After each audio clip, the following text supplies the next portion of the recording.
F. Desventaja estratégica. Se comprende ahora, luego de conocer el terrible secreto de Maya, el alcance de la pregunta anterior. La técnica arquemónica no puede consistir en el mero recorte de un plano, en el cercado de un área cualquiera del mundo, pues la realidad del Valplatz no es un ámbito estable. Por el contrario, el mundo entraña el secreto del Maya. Una plurivocidad de espacios de significación en los que el Virya, su microcosmos potencial, tiene existencia efectiva. La plaza ganada al enemigo ha de ser, entonces, un espacio pluridimensional que contenga íntegramente al microcosmos y evite toda posibilidad de ataque, alteración o mutilación, por parte del demiurgo, a través de los espacios oblicuos. Aquí es donde pierde validez la expresión matemática que dimos para hacer intuitivo el principio del cerco. Toda curva cerrada divide su plano en dos partes. Esta fórmula, es evidente, solo describe una cualidad del cerco presente en unos pocos espacios adyacentes. Pues ¿qué ocurre en aquellos espacios donde una curva cualquiera, por ejemplo, un círculo no puede definirse? Respuesta. Que el cerco carecerá de existencia, de significado contextual, es decir, no cumplirá su función aisladora, quedando el Virya, en ese espacio, indefenso ante el ataque enemigo. Tal estado de indefensión se denomina desventaja estratégica. En nuestra novela La extraña aventura, se define la desventaja estratégica en términos que conviene recordar. Analógicamente, la desventaja estratégica equivale al punto débil en una muralla. Es el caso desesperante de aquellos que, habiendo sido sitiados por el enemigo en una plaza amurallada, comprueban con espanto que la misma es incapaz de resistir a la presión enemiga y se halla presta a ceder en un punto débil. El desastre que sucede a la caída de la plaza es análogo, también, a la pérdida de la razón en un Virya con insuficiente voluntad egoica como para conservar el equilibrio durante los estados de conciencia irracionales subsiguientes. Es decir, la locura. Por otra parte, la caída de una plaza fuerte jamás representa una victoria para el sitiador como una derrota para el sitiado. Al sitiado le corresponde la responsabilidad de la caída, pues ha faltado a la ley estratégica que dice: y jamás se debe levantar un cerco si no se dispone de los medios para defenderlo. El cerco estratégico, arquémona, separa al Virya del mundo, otorgándole el tiempo necesario para acudir a su centro carismático. De un lado del mismo queda el mundo del demiurgo con su formidable estrategia evolutiva y sinárquica. Del otro el Virya, auténtico monje guerrero, caballero del Graal, decidido a alcanzar la verdad. Midamos las fuerzas en juego. Sobre el cerco convergen, por un lado, la estrategia sinárquica del demiurgo y, por el otro, la estrategia hiperbórea del Virya, la cual depende para su concreción de la intrepidez y del valor que se arriesga para alcanzar el centro. En síntesis, el éxito de la estrategia hiperbórea depende de la pureza sanguínea del Virya. Por último agreguemos que, cuando se ha levantado un cerco, el cual ha irritado al enemigo y le ha llevado a concentrar terribles fuerzas para su abatimiento, no resulta fácil retroceder a la situación original de ausencia de conflicto sin quedar en desventaja estratégica.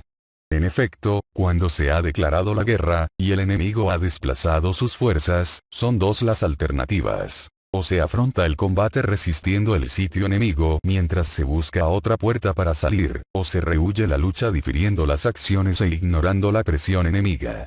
En este segundo caso, el enemigo irá aumentando la presión de tal manera que finalmente las murallas cederán y el desastre será inevitable. Ha fracasado la estrategia propia porque se la ha reemplazado durante las acciones.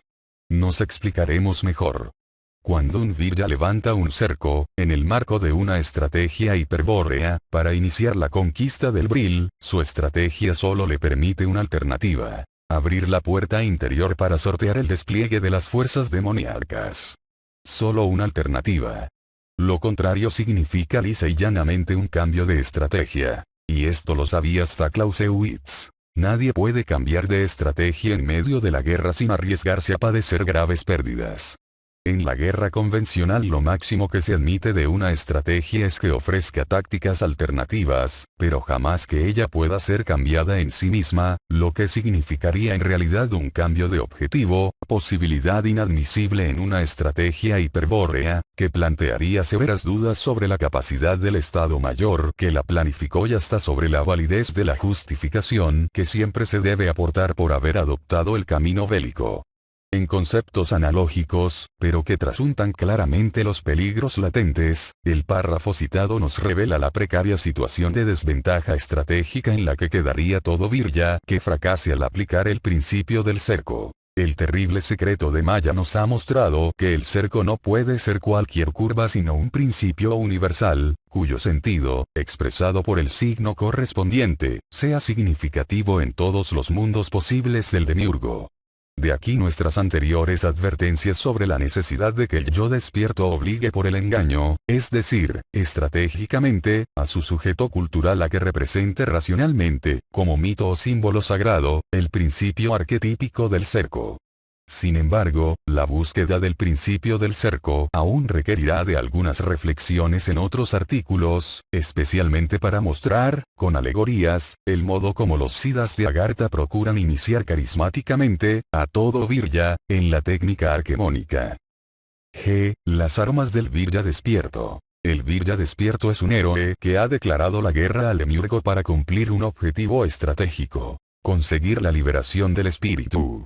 En esa lucha ha decidido ocupar un rincón del Valplatz, hacerse fuerte en una plaza, y, desde esa posición, cubrir la distancia estratégica que lo separa del Vril. Con el empleo de la técnica arquemónica se asiente efectivamente en un espacio estratégico, tras las murallas simbólicas del cerco infinito. Queda así planteada una Sitzkrieg, una guerra del sitio, en la cual se enfrentan las estrategias de cada bando. El virya debe ahora defender la plaza, sostener el cerco, pues de lo contrario será aniquilado. ¿Más de qué medios se vale para ello? Vale decir, ¿cuáles son las armas del virya, guerrero hiperbóreo? El virya despierto, en efecto, es un guerrero que debe conquistar el espacio y el tiempo, tomar todos los cielos por asalto, antes de transmutarse en Siddha Berserker. Para esa acción ha de disponer, indudablemente, de un importante arsenal. Aunque quede fuera del alcance de estos fundamentos de la sabiduría hiperbórea dar una descripción detallada de tales armas, podemos sin embargo referirnos a su función genérica. Ante todo digamos, pues, que las armas del virya son las runas. ¿Y qué son las runas? Respuesta. Runas han denominado los antiguos germanos a los signos que todo guía hiperbóreo de la humanidad entrega a sus viryas para que actúen en la guerra mágica contra el demiurgo. Esto ha ocurrido así, en todo tiempo, desde que Cristo Lucifer depositase el Graal en el Valplatz. Solo que Wotan, el guía racial de los germanos, proveyó los signos a su pueblo bajo el nombre de runas, en tiempos históricos relativamente recientes, por lo que a tales armas se las conoce universalmente con dicha denominación. Las runas más vulgarizadas, las que emplean los alfabetos Futak o Fupark, solo son una parte mínima del arsenal rúnico. El signo del origen, por ejemplo, del cual se deriva por mutilación y deformación la runa eswástica, no cumple ninguna función alfabética a pesar de ser la runa más poderosa que existe. Este signo, conocido también como runa del origen o runa de oro, es la proyección del símbolo del origen, es decir, del símbolo donde se refleja el yo infinito. Justamente, la proyección de la runa del origen sobre el principio del cerco genera el espacio estratégico del arquemona. En general, las runas se agrupan en dos clases, arquetípicas y noológicas. Pero ambos grupos tienen en común el hecho de que no fueron descubiertas por los viryas sino provistas a estos por los siddhas de Agartha. Con otras palabras, cuando los viryas recibieron las runas de manos de Wotan quedó definitivamente quebrada la dependencia gnoseológica que mantenían con los designios demiúrgicos de los entes, por la herencia del pasú. El objetivo de la finalidad del pasú constituía una tendencia hereditaria e irresistible que impulsaba a los viryas a evolucionar bajo la confusión del yo perdido, siguiendo al pie de la letra los planes del demiurgo escritos en el designio de la suprafinalidad de los entes. El destino del virya perdido era, entonces, semejante al del pasú.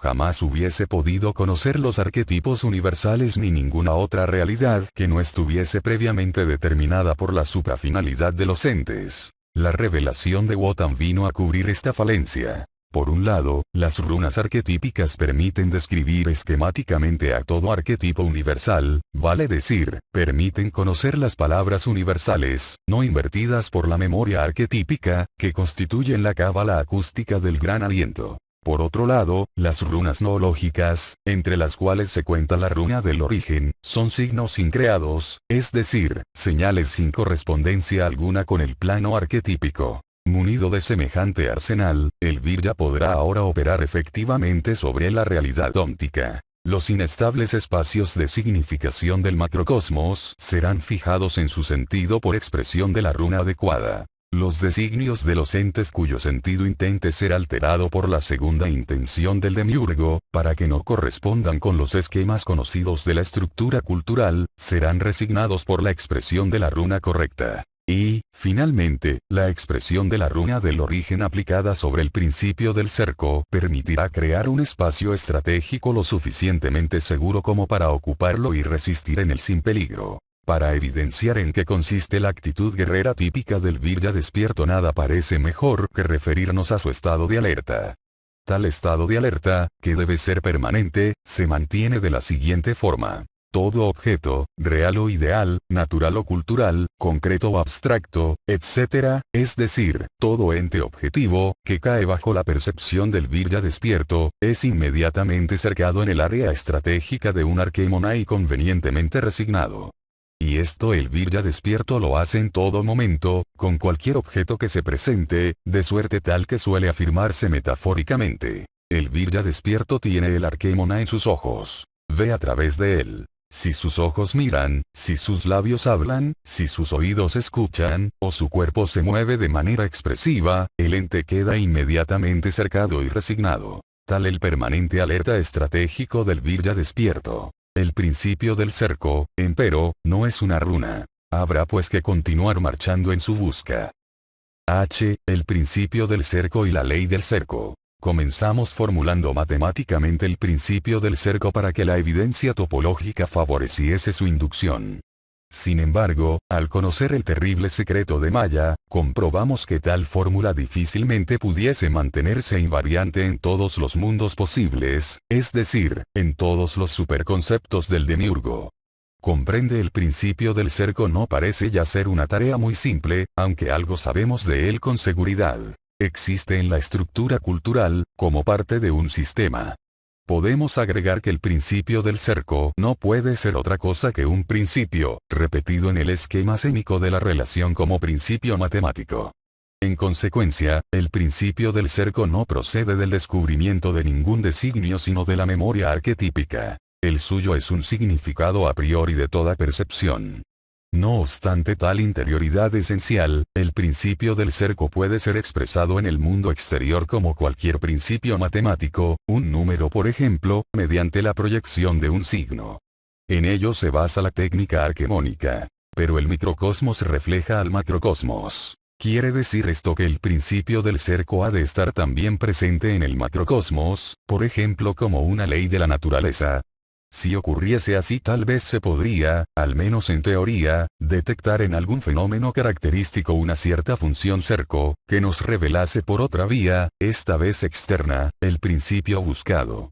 Aunque podemos adelantar que el resultado será negativo, es conveniente examinar tal posibilidad de búsqueda externa, pues su análisis nos permitirá comprender diversos problemas nociológicos y culturales que afectan al Virya. Si aceptamos el principio hermético de equivalencia entre macrocosmos y microcosmos, nos resultará evidente que todas las leyes del macrocosmos se reflejan en leyes análogas del microcosmos. Pero tal correspondencia dista de ser un mero reflejo pasivo entre estructuras. El Virya, al descubrir y formular leyes, desequilibra esa relación y asume un papel destacado. Como consecuencia de esta actitud dominante aparece ahora, separando al yo del macrocosmos, un modelo cultural elaborado por el sujeto cultural en base a principios y conceptos de la estructura cultural. En este modelo cultural el principal responsable de la visión deformada que el Virya tiene de sí mismo y del mundo, dado que se interpone entre el macrocosmos y el microcosmos. El modelo cultural es un contenido de la estructura cultural de carácter colectivo o sociocultural. Por lo tanto, consiste en un conjunto sistemático de conceptos, propuestos por el sujeto cultural y traducidos a uno o dos lenguajes habituales, por ejemplo, matemático y lingüístico. En resumen, el modelo cultural se compone, normalmente, de principios matemáticos y premisas culturales. El yo del Virya, cuando se encuentra confundido con el sujeto consciente, acepta solidariamente como representaciones de los entes externos, como su verdad, los objetos culturales que proceden del modelo cultural intermediario, objetos cuyo significado ha sido propuesto por el sujeto cultural como premisa en lenguaje habitual. Examinemos ahora qué entiende el Virya por ley de la naturaleza. Sin entrar en complicaciones podemos afirmar que una ley de la naturaleza es la cuantificación matemática de una relación significativa entre aspectos o magnitudes de un fenómeno. Aclaremos esta definición. Dado un fenómeno es posible que por la observación y por la experimentación empírica lleguemos a diferenciar ciertos aspectos del mismo. Si de entre los varios aspectos que se destacan, algunos de ellos resulten como relacionados significativamente entre sí, y si esta relación posee probabilidad estadística, es decir, se repite un número grande de veces o es permanente, entonces puede enunciarse una ley de la naturaleza.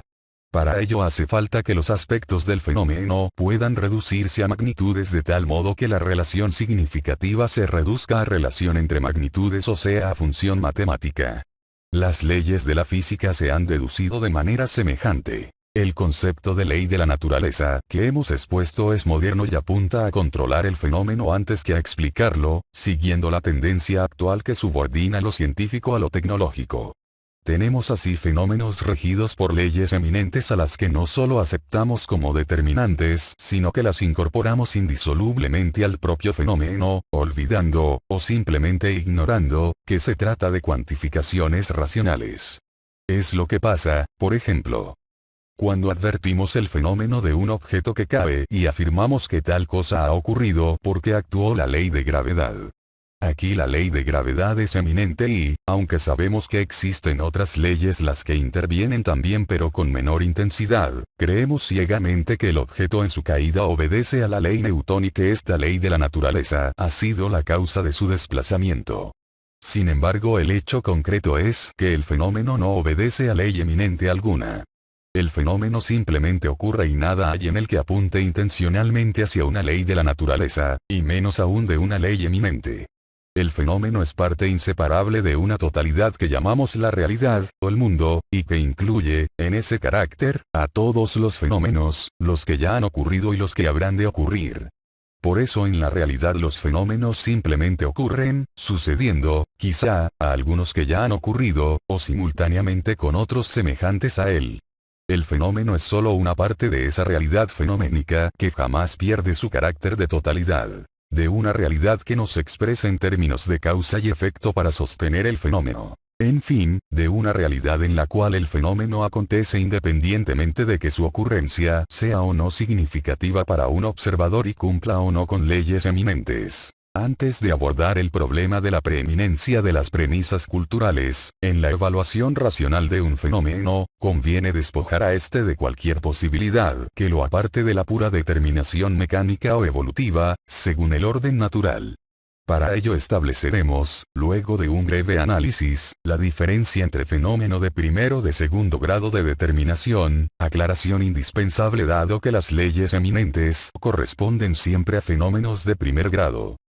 Y, grados de determinación de un fenómeno. Para el gnóstico el mundo que nos rodea no es más que la ordenación de la materia efectuada por el demiurgo en un principio y a la cual percibimos en su actualidad temporal. La sabiduría hiperbórea, madre del pensamiento gnóstico, va más lejos al afirmar que el espacio, y todo cuanto él contenga, se haya constituido por asociaciones múltiples de un único elemento denominado quantum arquetípico de energía, el cual constituye un término físico de la mónada arquetípica, es decir, de la unidad formativa absoluta del plano arquetípico. Estos quantum, que son verdaderos átomos arquetípicos no conformadores o estructuradores de forma, poseen, cada uno, un punto indiscernible mediante el cual se realiza la difusión panteísta del demiurgo. Es decir que, merced a un sistema puntual de contacto polidimensional, se hace efectiva la presencia del demiurgo en toda porción ponderable de materia, cualquiera que sea su calidad. Esta penetración universal, al ser comprobada por personas en distinto grado de confusión, ha llevado a la errónea creencia de que la materia es la propia sustancia del demiurgo.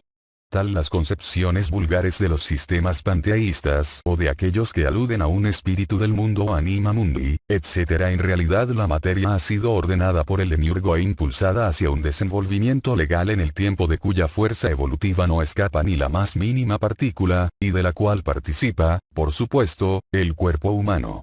Hemos hecho esta exposición sintética de la física hiperbórea porque necesitamos distinguir dos grados de determinismo.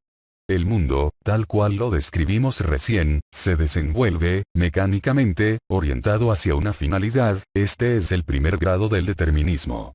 Con otras palabras, existe un plan a cuyas pautas se ajusta, y a cuyos designios tiende, el orden del mundo. La materia librada a la mecánica de dicho orden se halla determinada en primer grado.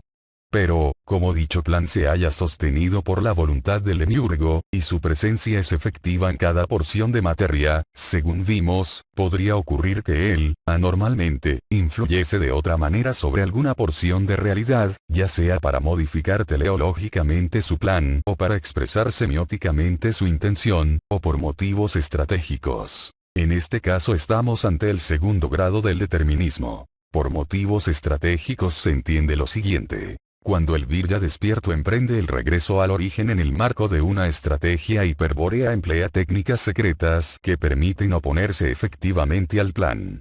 En estas circunstancias el demiurgo, anormalmente, interviene con todo su poder para castigar al intrépido. Podemos ahora distinguir entre un fenómeno de primer grado y un fenómeno de segundo grado atendiendo al grado de determinación que involucra su manifestación. Debe comprenderse bien que esta distinción el acento se pone sobre las diferentes maneras con que el demiurgo puede actuar sobre un mismo fenómeno. Por ejemplo, en el fenómeno de una maceta cayendo desde un balcón a la vereda, no podemos ver otra cosa que una determinación de primer grado. Decimos, actuó la ley de gravedad. Pero, si dicha maceta cayó sobre la cabeza del Virya despierto, podemos suponer una segunda determinación o, con rigor, una segunda intención. Decimos, actuó la voluntad del demiurgo.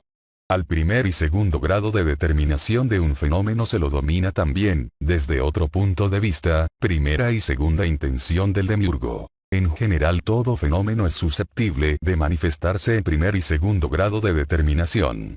Atendiendo a esta posibilidad convendremos lo siguiente. Cuando no se indique lo contrario, por fenómeno, se entenderá aquel cuya determinación es puramente mecánica, es decir, de primer grado. En caso contrario se aclarará, de segundo grado.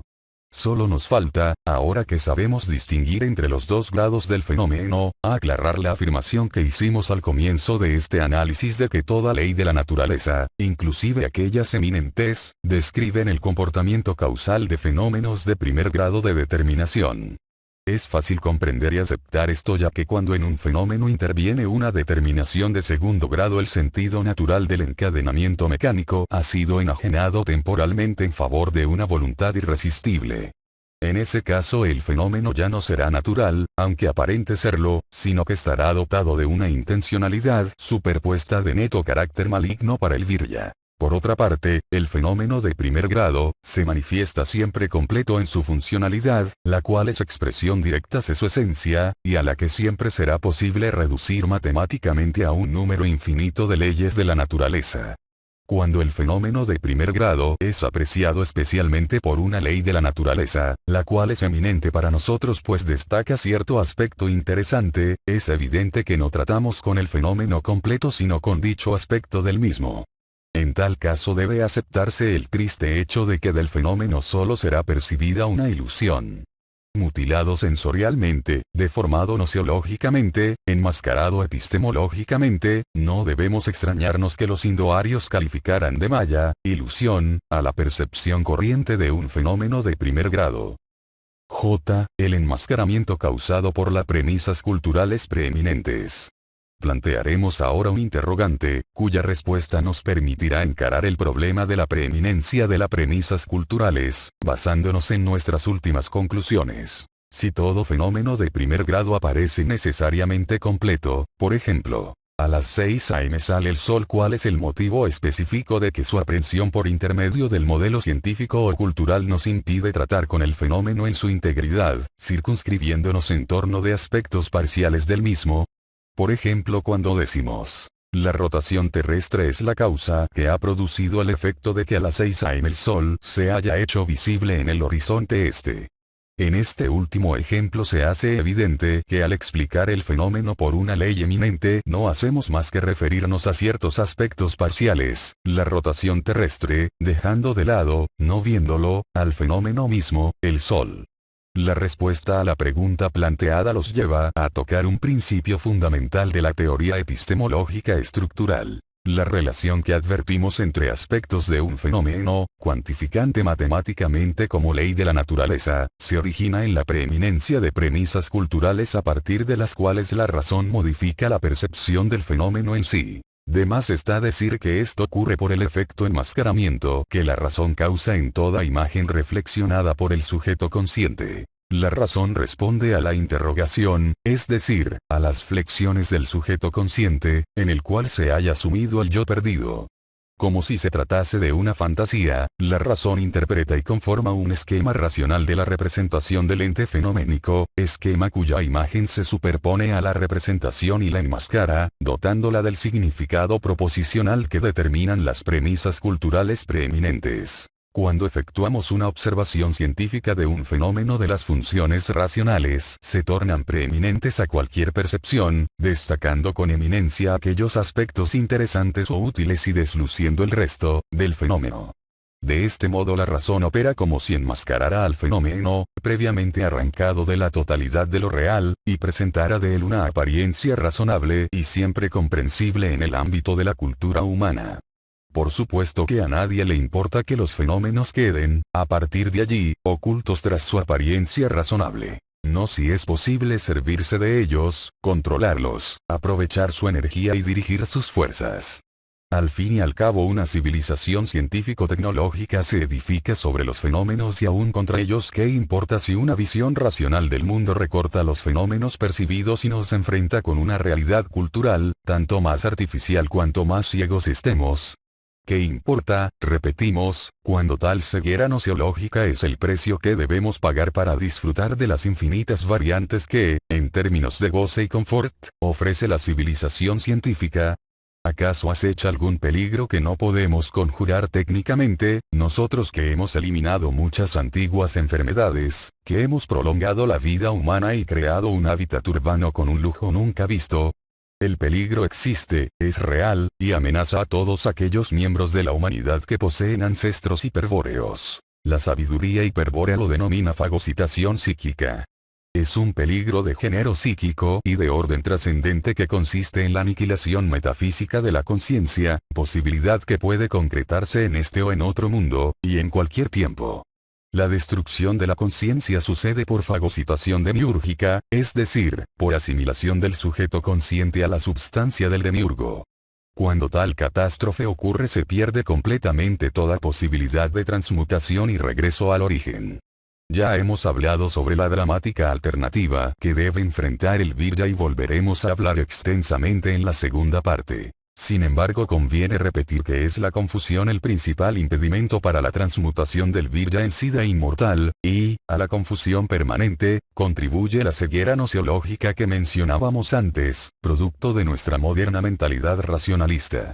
Vivimos según las pautas de la cultura occidental, la cual es materialista, racionalista, científico-tecnológica y amoral. Nuestro pensamiento parte de premisas culturales preeminentes y condiciona la visión del mundo tornándola pura apariencia, sin que lo notemos o tengamos idea de ello. La cultura, entonces, nos mantiene en la confusión, nos impide orientarnos y marchar hacia el centro de la reintegración psíquica, transmutándonos en siddhas. ¿Es por casualidad que tal cosa sucede? Lo hemos dicho muchas veces. La cultura es un arma estratégica, hábilmente empleada por quienes desean la perdición de la herencia hiperbórea. Vamos comprobando, así, que el modelo cultural intermediario, entre el yo y el macrocosmos, dificulta enormemente la posibilidad de encontrar el principio del cerco en el mundo, como ley de la naturaleza. Hemos de continuar, pues, yendo en su busca.